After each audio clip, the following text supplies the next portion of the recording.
Langit pertama, nabi pertama. Langit ketujuh, bapaknya para nabi. Nabi Ibrahim, Nabi Ismail, terus kepada Adnan, terus kepada Abdul Muttalib, kepada Abdullah, pada Nabi Muhammad sallallahu alaihi wasallam. Jumpa dengan kakeknya. Bismillahirrahmanirrahim. Assalamualaikum warahmatullahi wabarakatuh. Rasulullah sampai ke langit pertama, lalu kemudian ditanya, "Man ma'aka?" Siapa bersama engkau? Jibril. Muhammad. Lalu kemudian masuklah Rasulullah sallallahu alaihi wasallam langit pertama, dan Rasulullah sallallahu alaihi wasallam berjumpa dengan Nabi Adam. Disebutkanlah huwa Adam fasallim alaihi. Dia adalah Nabi Adam, ucapkanlah salam kepadanya. Maka Rasulullah sallallahu alaihi wasallam mengucapkan assalamu alaika. Jadi kalimat assalam ini kalimat yang disampaikan Rasulullah kepada nabi-nabi yang lain. Jadi kalimat yang kita sampaikan ini Bapak Ibu adalah kalimat yang Allah Subhanahu wa taala ajarkan, juga kalimat yang digunakan oleh para nabi dan rasul. Saya ingin mengajak Bapak Ibu sekalian, ketika kita mengucapkan salam, ini adalah kalimat yang digunakan oleh para nabi. Assalamu alaika. Jadi ketika kita menyampaikan itu, mengucapkan itu, mengungkapkan itu adalah suatu nilai yang besar. Assalamualaikum warahmatullahi wabarakatuh. Ya, Nabi Muhammad SAW diminta untuk mengucapkan salam, assalamu alaik. Masya Allah, jawabannya Bapak Ibu, waalaikumsalam. Ni'mal maji'u ja'a. Sebaik-baik orang yang datang telah datang. Nabi Adam mengatakan sebaik-baik orang yang datang telah datang. Ini manusia ada yang menghinanya, biarkan sajalah. Nabi Adam, nabi pertama. Ni'mal maji'u ja'a. Marhaban ya al-ibn as-salih wan nabiy as-salih. Saya sampaikan kepada Bapak Ibu riwayat kalimat sebagaimana yang disampaikan dalam riwayat ini. Nabi Adam mengatakan marhaban. Marhaban asal kata rahiba, lapang dada ini. Jadi kalau kita Indonesia kan selamat datang. Padahal dari kalimat marhaban lebih daripada selamat datang. Jadi selamat datang dan pergi karena lapang dada ya. Datang selamat, pergi juga selamat. Kalau selamat datang saja, perginya bagaimana? Maka kalimat yang baik adalah assalamualaikum waalaikumsalam. Ahlan wa sahlan. Nah, gitu kalau bahasa Arab. Namun Nabi Adam menjawab seperti itu saja. Marhaban yan nabiyya as-salih. Yabna as-salih. Wahai anak yang saleh. Wan nabi as-salih, dan nabi yang saleh. Lalu kemudian Rasulullah dibawa oleh malaikat Jibril ke langit berikutnya, langit kedua. Begitu juga. Siapa? Jibril. Siapa bersama engkau? Muhammad. Apakah dia telah diutus oleh Allah Subhanahu wa taala? Iya. Ni'mal maji'u ja'a. Nih, dua nabi di langit kedua, Yahya dan Isa, mengatakan ni'mal maji'u ja'a. Sebaik-baik yang datang telah datang. Marhaban ya al-akhus salih wan nabiyus salih. Kalau Nabi Adam, marhaban ya al-ibna as-salih wan nabi as-salih. Wahai anak yang soleh dan nabi yang soleh. Nabi Yahya dan Nabi Isa mengucapkan selamat datang ataupun marhaban wahai saudara yang soleh. Ya Pak ya? Nabi Isa dan Yahya dan nabi yang soleh. Isa dan Yahya adalah saudara dari ibu. Ya, dari akhwal, nama dari ibu, bukan dari bapak. Nabi Yahya dan Isa. Lalu kemudian Rasulullah SAW naik lagi, dibawa oleh malaikat Jibril ke langit yang ketiga. Berjumpa dengan Nabi siapa Bapak Ibu? Ada yang tahu? Nabi yang dikenal ketika melihatnya wanita yang memotong apel, bukan apel yang dipotong. Nabi Yusuf alaihissalam di langit ketiga. Begitu juga. Siapa? Jibril. Siapa bersama engkau? Muhammad. Apakah dia telah diutus oleh Allah Subhanahu wa taala? Iya. Ni'mal maji'u ja'a. Jadi kalimat ini semua menyebutkan telah datang sebaik-baik yang datang. Sebaik-baik yang datang telah datang. Lalu kemudian marhaban bi al-akhi salih wa al-ibni as-salih. Ya, begitu juga. Wan nabi as-salih. Selamat datang bagi saudara yang soleh dan nabi yang soleh. Nabi Yusuf alaihissalam. Lalu kemudian naik ke langit keempat. diajak oleh malaikat Jibril naik langit keempat. Yastaftih, minta dibuka, lalu kemudian dibukakan, ditanya siapa Jibril, siapa bersama engkau Muhammad, ni'mal maji uja'a. Lalu kemudian ya Rasulullah tentunya mengucapkan salam setiap langit maksud saya, dan berjumpa pada langit keempat ini adalah Nabi Idris alaihissalam. Kata Nabi Idris alaihissalam, marhaban bil akh as-salih wan nabi as-salih. Sama ya, saudara yang soleh dan nabi yang soleh. Lalu kemudian naik lagi ke langit kelima. Siapa? Jibril. Bersama siapa? Muhammad. Apakah dia adalah utusan? Iya. Assalamualaikum, disampaikan oleh Rasulullah SAW, dijawab waalaikumsalam ataupun waalaika assalam. Marhaban bil akh as-salih wal ibn as-salih. Nabi siapa? Yang kelima, Nabi Harun alaihi salam. Nah, kalau sudah Nabi Harun alaihi salam masuk ke langit kelima, masuk atau naik? Naiklah. Lalu kemudian masuk ke langit keenam, maksud saya berjumpa dengan Nabi, saudara Nabi Harun siapa Bapak Ibu? Nabi Musa alaihi salam. Ya begitu juga. Siapa Jibril? Siapa bersama engkau Muhammad? Apakah dia telah diutus? Iya. Ni'mal maji uja'a. Marhaban bi al-akh as-salih wan nabi as-salih. Masih saudara yang soleh dan anak nabi yang soleh. Lalu kemudian Rasulullah sebelum naik ke lantai lagi, ke langit ketujuh, Nabi Musa menangis.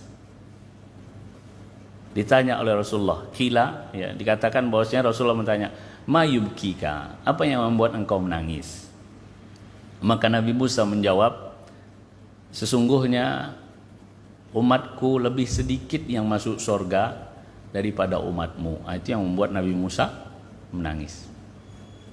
Ternyata umat Nabi Muhammad SAW paling banyak masuk surga dan yang pertama masuk surga. Dan Nabi Muhammad menunggu kita Bapak Ibu yang muliakan Allah. Nabi Muhammad tidak masuk surga sehingga umatnya dulu ataupun bersama umatnya siap untuk masuk surga. Semoga kita semua berjumpa dengan Nabi Muhammad SAW di surga nanti. Amin ya rabbal alamin. Sampailah di langit ke-6, lalu kemudian naik lagi ke langit ke-7.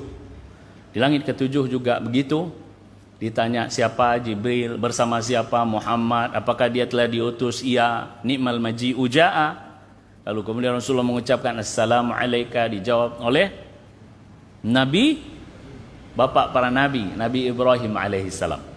Jadi langit pertama, nabi pertama, langit ke-7 bapaknya para nabi, Nabi Ibrahim, Nabi Ismail, terus kepada Adnan, terus kepada Abdul Muttalib, kepada Abdullah, pada Nabi Muhammad sallallahu alaihi wasallam, jumpa dengan kakeknya. Kan Rasulullah pernah berkata dalam hadisnya, ana da'watu abi Ibrahim, saya atas doanya bapak saya Ibrahim.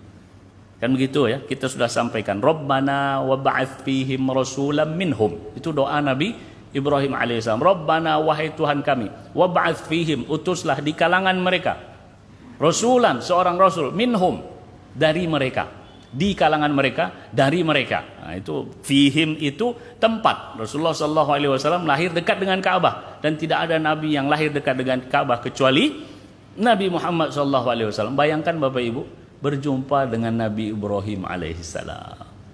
Allah yang berkehendak, Allah muliakan Nabi kita Muhammad SAW ketika puncak-puncak daripada penghinaan pencelaan manusia. Yakinlah, jika kita dalam kebenaran lalu dizolimi, bahkan kezolimannya itu puncak, yakinlah saat itu Allah akan memuliakan kita. Dan itu yang terjadi pada Nabi kita Muhammad SAW. Karena semua peristiwa ini adalah pelajaran bagi kita yang hidup sesudah Nabi Muhammad SAW, yang memperjuangkan dakwah Nabi besar Muhammad SAW. Ada nggak orang yang berdakwah mengajak kebaikan tidak menghadapi cobaan? Nggak ada. Pasti dia menghadapi cobaan. Kalau baik-baik sendiri saja, waktu sholat datang ke masjid, Allahu Akbar, lalu kemudian selesai sholat ngobrol baik-baik, orang buat maksiat terserahlah gitu ya. Ya ngomongnya biar dia baik sendiri. Rasulullah baik sendiri kapan? Ketika belum ada perintah untuk berdakwah. Maksudnya memang baik, akhlaknya dikenal baik, lalu kemudian disampaikan Rasulullah sebagai Al-Amin. Namun ketika sudah mengajak orang, sudah melarang orang dari perbuatan maksiat, mulai ada yang tidak suka. Jadi kalau semua orang berdakwah pastilah ada yang suka dan tidak suka. Jangan harap semuanya like. Jangan harap semuanya begini like. Pasti akan ada yang mengatakan begini. Walaupun firman Allah kita sampaikan, ada juga orang yang begini. Orangnya itu yang begini. Karena dia begini, maka dialah yang begini. Bapak Ibu sekalian, mereka Allah Subhanahu wa taala sampai ke langit ke-7. Lalu kemudian Malaikat Jibril hanya sampai di situ. Rasulullah terus ke Sidratul Muntaha, lalu kemudian berjumpa dengan Allah Subhanahu wa taala dan mendapatkan perintah yang tidak ada perintah selain perintah ini di langit. Langsung dengan Allah Subhanahu wa taala. Perintah puasa, Rasulullah berada di atas muka bumi. Perintah zakat, Rasulullah berada di atas muka bumi. Perintah haji, Rasulullah berada di atas muka bumi. Perintah solat, langsung dari Allah Subhanahu wa taala, berjumpa dengan Allah Subhanahu wa taala. Dapat perintah solat. Apa yang saya maksud di sini? Allah memuliakan solat, perintah solat itu, sehingga Allah Subhanahu wa taala menyampaikan kepada Rasulullah langsung, bukan di atas bumi, namun di langit, di Sidratul Muntaha, di hadapan Allah Subhanahu wa taala. Kenapa manusia mudah meninggalkan sesuatu yang Allah sangat muliakan? Auzubillahi min dzalik. Dan bentuk sayang Rasulullah ketika dapat perintah 50 waktu sholat, ya 50 waktu sholat. Bayangkanlah 50 waktu sholat kalau kita lakukan sekarang ini, kapan kerjanya? 50 waktu sholat, semuanya 4 rakaat, babak belur lagi. Rasulullah turun langit ke-7, turun langit ke-6, jumpa dengan Nabi Musa. Madza umirta? Apa yang diperintahkan kepada engkau untuk engkau sampaikan kepada kaum engkau, kepada umatmu? Rasulullah menjawab, kami diperintahkan untuk melaksanakan salat 50 waktu. Nabi Musa mengatakan, inna qaumaka la yastati'u dzalik. Sesungguhnya kaum engkau tidak akan mampu melakukan itu. Inna qaumi la yastati'. Umat saya saja, kaum saya enggak bisa melakukan. Dan saya sudah berusaha untuk mengajak mereka melakukan, enggak bisa. Umat saya, umat Nabi Musa sebesar-besar kita, enggak ya Pak ya, lebih besar dari kita nih. Lihat saja orang Mesir. Berdiri kita sama orang Mesir, seumur saya ini, ataupun anak umur SMP berdiri sama anak umur SMP di Mesir, beda. Itu yang sekarang. Bagaimana dulu? Bagaimana kita dengan dulu? Masa Nabi Musa alaihissalam. Nabi Musa mengatakan, kaum saya tak mampu melakukan. Istilahnya apalagi kaum kamu, gitu maksudnya Pak ya. Maka mintalah kepada Allah untuk menurunkan dari 50 ini. Mintalah. Rasulullah naik. Dikurangi 10, bukan 5, dikurangi 10. Turun sampai ke langit ke-6. Bagaimana? Ya, diwajibkan 40. 10 dikurangi. Sungguhnya kaum saya tidak mampu. Mintalah untuk diturunkan lagi. Kalau bahasa ibu-ibu belanja, diskon lah. Diskon. 50.000, enggak lah 20.000. Ngeri kalau ibu-ibu nawar ya Pak ya. 50.000 jadi 20.000. Maka Rasulullah naik lagi ke langit, jumpa Allah Subhanahu wa taala. Akhirnya diturunkan 10 sampai kepada Nabi Musa. Nabi Musa mengatakan kalimat yang sama. Naik lagi Rasulullah, turun dari 30 menjadi 20. Lalu kemudian jumpa dengan Nabi Musa, masih berat itu. Naik lagi Rasulullah, kurang lagi 10, tinggal 10. Rasulullah turun kepada Nabi Musa, masih berat itu, minta turun lagi. Naik lagi, kurang 5. Bayangkan, pertama kurang 10, 2 kurang 10, 3 kurang 10, 4 kurang 10, yang kelima kurang 10, tidak sholat kita jadi. Bagaimana kita akan berkomunikasi dengan Allah Subhanahu wa taala? Turun 5. Maka berjumpa dengan Nabi Musa, masih berat itu, mintalah agar diringankan lagi. Apa kata Rasulullah sallallahu alaihi wasallam? Istahyaitu, saya malu dah. Saya udah malu saya untuk minta turunkan lagi. Namun subhanallah, Bapak Ibu yang muliakan Allah Subhanahu wa taala, sebagaimana perintahnya adalah 50, maka pahala yang kita lakukan 5 waktu ini sama dengan apa yang tertulis di Lauhul Mahfuz 50. Huwa fil amali khamsun, dari segi amal praktek dia 5. Wa fil ajri khamsuna, namun dari segi pahala sama dengan 50. Wassalamualaikum warahmatullahi wabarakatuh.